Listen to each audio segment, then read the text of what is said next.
ना कोई सोच है। हम बड़े बड़े आइडियाज़ इस चीज़ के ला रहे हैं कि कहीं आपको कुछ पता ना चल जाए।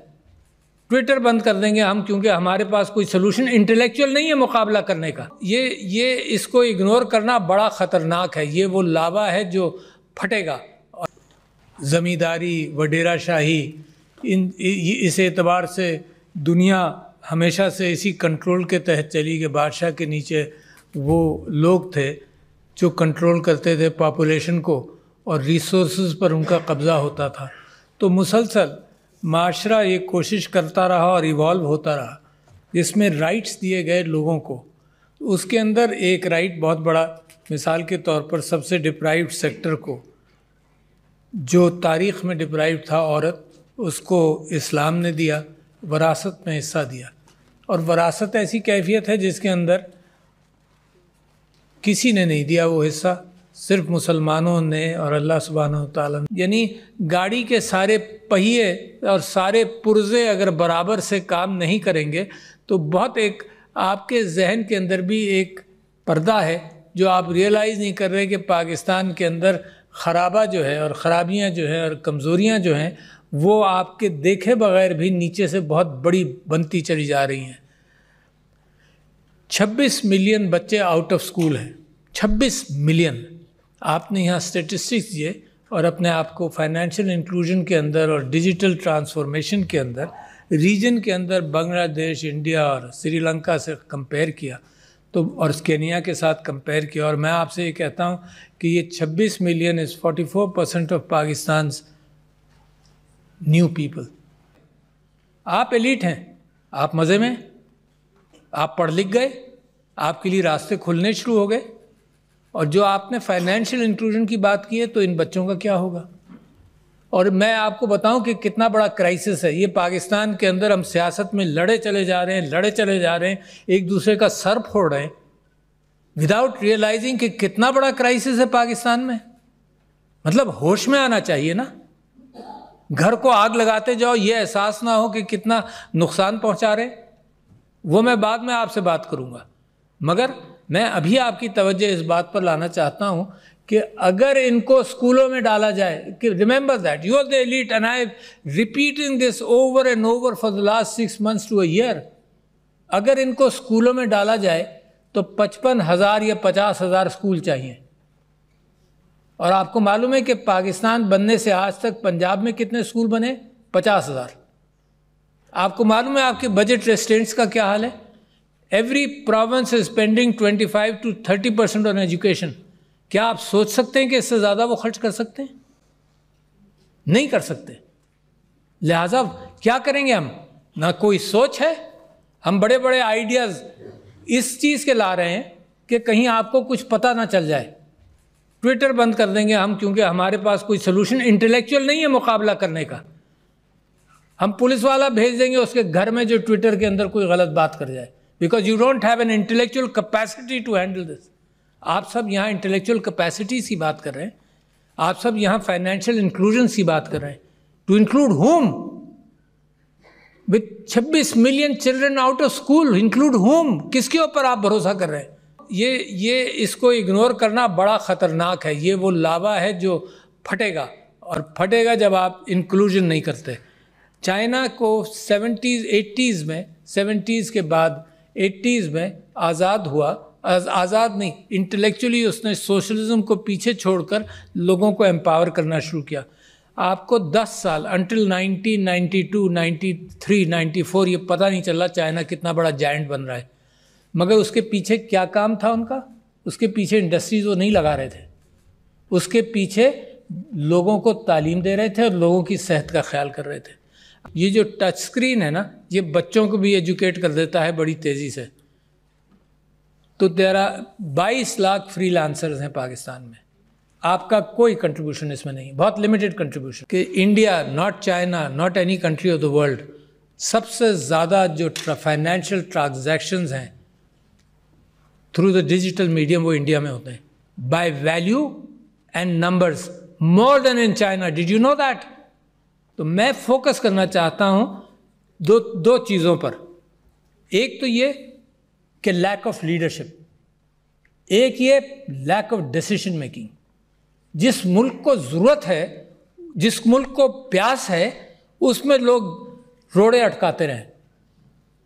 The bureaucracy keeps things slow. I know that जिस चीज़ को मूव किया जाए वो मूव कम कर, कई कई साल लग जाते हैं पॉलिसी बनने में और मामला चलने में।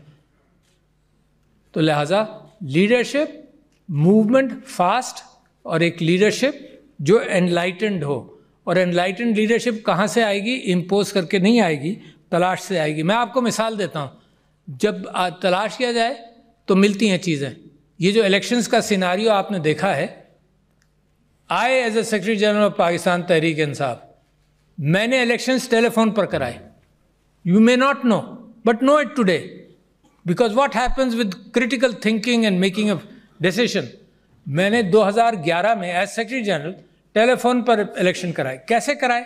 इसके अंदर ऑटोमेटिक वॉइस रिकॉर्डिंग थी, anybody who would put it, and 24 lakh या 25 लाख लोगों ने वोट दिया विदाउट एनी कंट्रोवर्सी। हालांकि सियासी इलेक्शंस के अंदर कितनी मारधाड़ होती है। आई रियलाइज द फैक्ट कि हर जगह कैंडिडेट्स के रिप्रेजेंटेटिव्स बैठेंगे, उनमें लड़ाइयाँ होंगी, वकीलों को भेजेंगे, हर डिस्ट्रिक्ट के अंदर, हर काउंसिल के अंदर इलेक्शन कराना है। तो we picked up the phone, imagine that, and I am just, therefore I am the capacity of challenging कि what we were talking about was not picked up by the governments and all those institutions. यहाँ जब से मैं आया, देखो मुल्क crisis में क्यों जाता है? Because you don't make a decision which is necessary. क्या आया? हमने कहा कि यार ये तो बड़ा आसान सिस्टम है, टेक्नोलॉजी आ गई है, करो। तो ओवरसीज पाकिस्तानीज़ के लिए हमने कहा कि इसके थ्रू वोट होगा, सिक्योर कर लेंगे सब कुछ। लोकली हमने ये कहा कि ये मत करो, मगर इलेक्ट्रॉनिक वोटिंग मशीन कर दो। लोग घबराते हैं। क्या हुआ? बैलेट पेपर वहीं प्रिंट होगा। जब आप बटन दबाएंगे कि मैंने बल्ले को वोट दिया या तीर को दिया या किसी और को दिया, वोट प्रिंट होगा, आप देख लें, इसको लपेट कर बैलेट बॉक्स में डाल दें। मगर जो कैलकुलेटर है, simple calculator of the 50s and 60s, यार कोई बड़ी नई टेक्नोलॉजी भी नहीं है, वो काउंट रख लेगा। अच्छा ये काउंट है और वो काउंट है, उसको मैच कर लेना। अगर डिस्क्रेपेंसी है तो इवन आउट कर लो, कोई कानून पास कर लो कि डिस्क्रेपेंसी कैसे हैंडल होगी। वाईफाई से भी कनेक्ट नहीं करना, लोग कहेंगे कि तुमने जब गड़बड़ कर दी। It is there and here in the count. नहीं, vested interest didn't want that to happen. To see where your country is today. जब आप फाइनेंशियल इंक्लूजन की बात करते हैं तो पॉलिटिकल इंक्लूजन के बाद फाइनेंशियल इंक्लूजन कैसे होगा? Tell me, answer to me. When you defy a mandate, how can there be peace in this country? आप समझते हैं टैलेंट ऐसे ही आ जाता है? इतने अच्छे लोगों को सारी उम्र में लगा रहा। जब I was in 2 parties in my life, तो जिस पार्टी के साथ लगा, मैं अच्छे लोगों को लाता रहा कि तुम सियासत में आओ। और अब क्या तमाशा देखता हूं कि अच्छे लोगों को मार मार कर, लड़ाई कर करके अच्छे लोगों को, आप में से कौन सियासत में आएगा? ये जो एक्सपर्ट्स हैं डरते रहेंगे। When you push your talent away, जो फाइनेंशियल इंक्लूजन है वो पॉलिटिकल इंक्लूजन के बाद मैंने आपसे कहा कि डिसीजन मेकिंग इज पुअर। तो if you have poor decision making, the country will go the same direction. This is interact. Country के अंदर रिसोर्सेज नहीं बनाते मुल्क को। मेरे भाई diplomat from Oman, good decision making.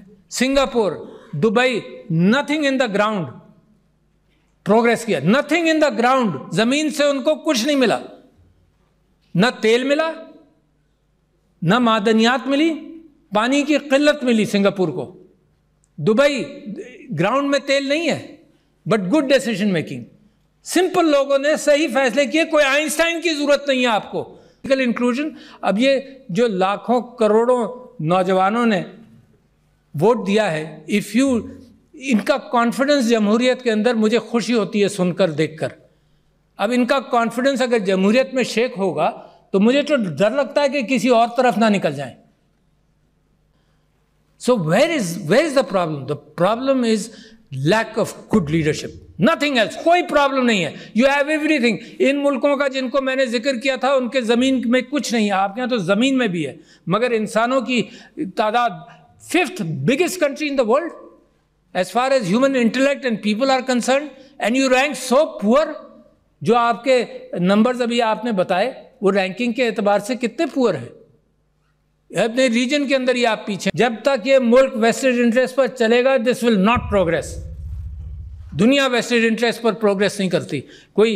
इसी वजह से मैं समझता हूँ कि among the last few speeches one of mind is this, may be this may be the last, but at the same time अपनी प्रायोरिटीज़ को ठीक करें, है ना। अपनी प्रायोरिटीज़ के एतबार से pick up a good leadership, and this country has today proven the fact कि उन्होंने वर्डिक्ट भी दिया है। इस वर्डिक्ट को डिफीट करोगे तो फिर ये सब फाइनेंशियल इंक्लूजन वगैरह ये मारा फिरता रहेगा, थोड़ा थोड़ा तरक्की करेगा, ज़्यादा नहीं।